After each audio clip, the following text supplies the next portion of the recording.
주 안에 사랑하는 성도 여러분 반갑습니다. 1월 29일 월요일 오늘 함께 나눌 생명의 삶 본문은 마가복음 10장 17절에서 31절까지의 말씀입니다.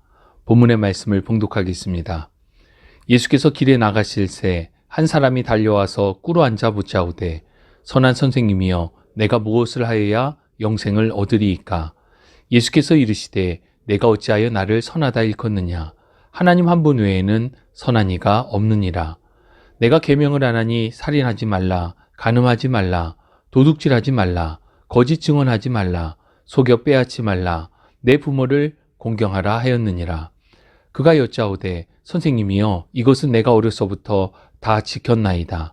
예수께서 그를 보시고 사랑하사 이르시되 내게 아직도 한 가지 부족한 것이 있으니 가서 내게 있는 것을 다 팔아 가난한 자들에게 주라. 그리하면 하늘에서 보화가 내게 있으리라. 그리고 와서 나를 따르라 하시니 그 사람은 재물이 많은 거로 이 말씀으로 인하여 슬픈 기색을 띠고 근심하며 가니라.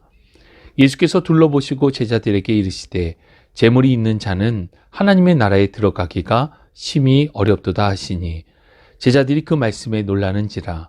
예수께서 다시 대답하여 이르시되 얘들아 하나님의 나라에 들어가기가 얼마나 어려운지 낙타가 바늘귀로 나가는 것이 부자가 하나님의 나라에 들어가는 것보다 쉬우니라 하시니 제자들이 매우 놀라 서로 말하되 그런즉 누가 구원을 얻을 수 있는가 하니 예수께서 그들을 보시며 이르시되 사람으로는 할 수 없으되 하나님으로는 그렇지 아니하니 하나님으로서는 다 하실 수 있느니라. 베드로가 여짜와 이르되 보소서 우리가 모든 것을 버리고 주를 따랐나이다. 예수께서 이르시되 내가 진실로 너희에게 이르노니 나와 복음을 위하여 집이나 형제나 자매나 어머니나 아버지나 자식이나 전토를 벌인 자는 현세에 있어 집과 형제와 자매와 어머니와 자식과 전토를 100배나 받되 박해를 겸하여 받고 내세의 영생을 받지 못할 자가 없느니라. 그러나 먼저 된 자로서 나중되고 나중된 자로서 먼저 될 자가 많으니라. 아멘. 알고자 하는 바를 얻기 위해 묻는 것을 질문이라고 합니다. 이러한 질문에도 질이 있는데 무조건 질문을 많이 하는 것이 중요한 것이 아니라 좋은 질문을 하는 것이 중요하다는 것입니다. 그렇다면 어떤 것이 좋은 질문인가? 학생들 중에는 책 속에 답이 있는 질문을 하는 경우가 있는데 이와 같은 질문을 얇은 질문이라고 합니다. 왜냐하면 책에서 답을 찾으면 되기 때문입니다. 그렇다면 두꺼운 질문도 있습니다. 그것은 책 속에 답이 없는 질문을 하는 것입니다. 이러한 경우에는 오히려 책을 덮고 생각하여 답을 찾아야 합니다. 이렇게 두꺼운 질문일수록 많은 것을 생각하게 하고 또 오래도록 기억되는 특징이 있습니다. 오늘 본문은 두 가지 질문이 나오고 이에 대한 예수님의 답변이 이어집니다. 이러한 질문과 답변을 살펴보며 주시는 은혜를 함께 나누기 원합니다. 예수님께서 길을 가실 때 한 사람이 예수님 앞으로 달려와 무릎을 꿇고 질문합니다. 동일한 본문이 기록된 마태복음 19장, 누가복음 18장을 참조해서 보면 이 사람은 젊은 유대인 지도자였습니다. 그리고 그는 매우 큰 부자였습니다. 그의 질문은 이렇습니다. 선한 선생님, 내가 무엇을 하여야 영생을 얻을 수 있습니까? 이 청년의 질문은 단순했지만 삶에 많은 고민이 담겨 있는 매우 본질적인 질문이었습니다. 더욱 놀라운 것은 이 청년은 누구보다도 하나님의 말씀, 즉 율법을 지키고자 최선을 다하는 삶을 살았다는 것입니다. 그럼에도 불구하고 내가 과연 영생을 얻을 수 있을까 하는 고민을 갖고 있었고 예수님을 만나 이러한 질문을 할 수 있게 된 것입니다. 예수님은 영생과 관련된 질문하는 이 청년을 좋게 보셨습니다. 그래서 본문 21절에 그 청년에게 이렇게 말씀하십니다. 예수께서 그를 보시고 사랑하사 이르시되 내게 아직도 한 가지 부족한 것이 있으니 가서 내게 있는 것을 다 팔아 가난한 자들에게 주라. 그리하면 하늘에서 보화가 내게 있으리라. 그리고 와서 나를 따르라 하시니 부자 청년을 시험에 들게 할 목적으로 예수님께서 이렇게 말씀하신 것이 아닙니다.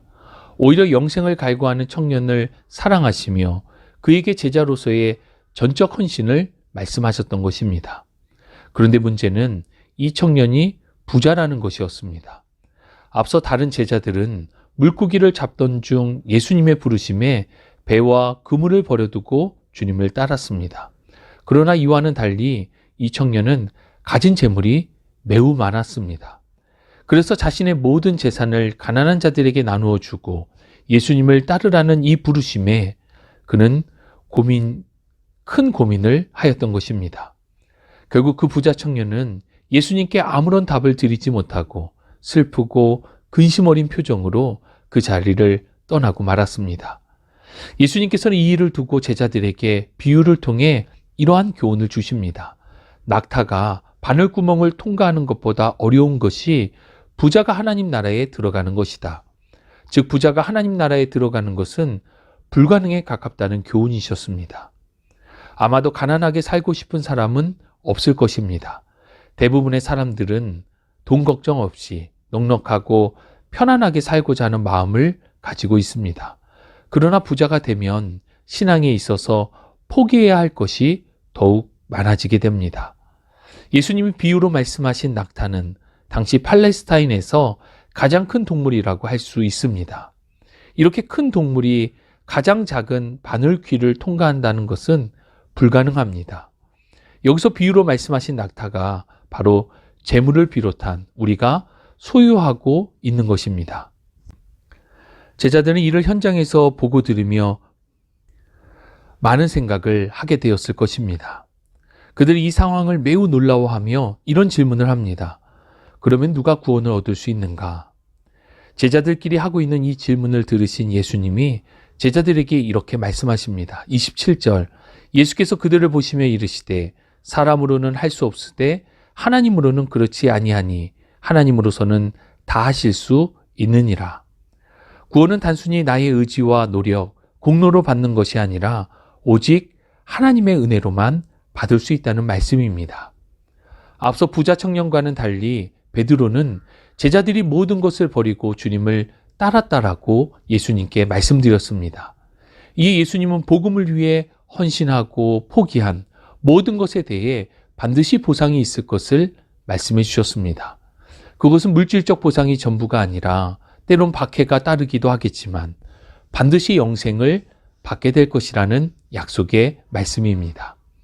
이것은 앞선 17절에 부자 청년이 어떻게 하면 영생을 얻을 수 있습니까? 라는 질문에 답이기도 합니다.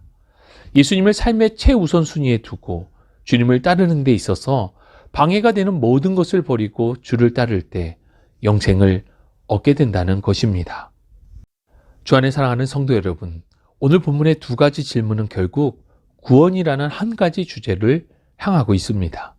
누가 어떻게 구원을 받을 수 있느냐라는 질문입니다.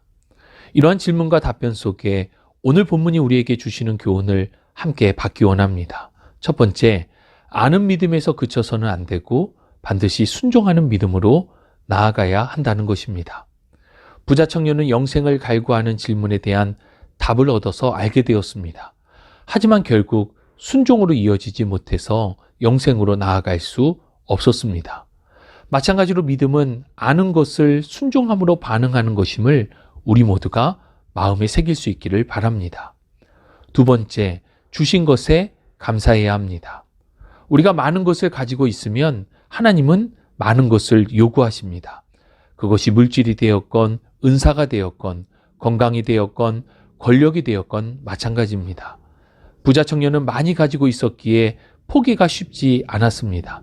내 것이라 여기니 힘들었던 것입니다. 1달란트냐 5달란트냐가 중요한 것이 아닙니다. 다만 그 모든 것을 나에게 맡겨주셨고 이 맡기신 것에 대해 우리는 그저 감사하며 충성해야 한다는 것입니다. 감사는 그리스도인에게 있어서 마땅히 나타나는 신앙의 반응입니다.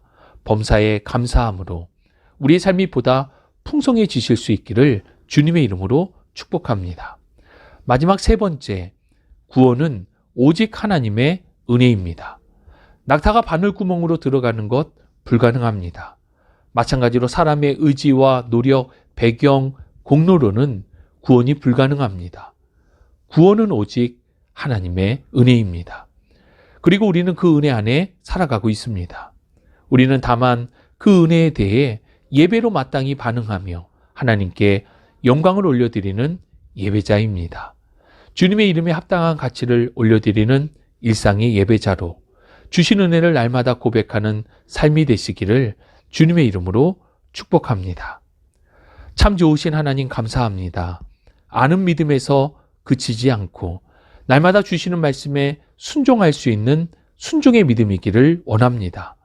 늘 감사함으로 주신 은혜에 반응하여 예배하고 하나님의 영광을 위한 삶이 되도록 우리를 붙들어 주옵소서. 함께 하심을 믿고 감사드리며 우리 구주 예수 그리스도의 이름으로 기도합니다. 아멘.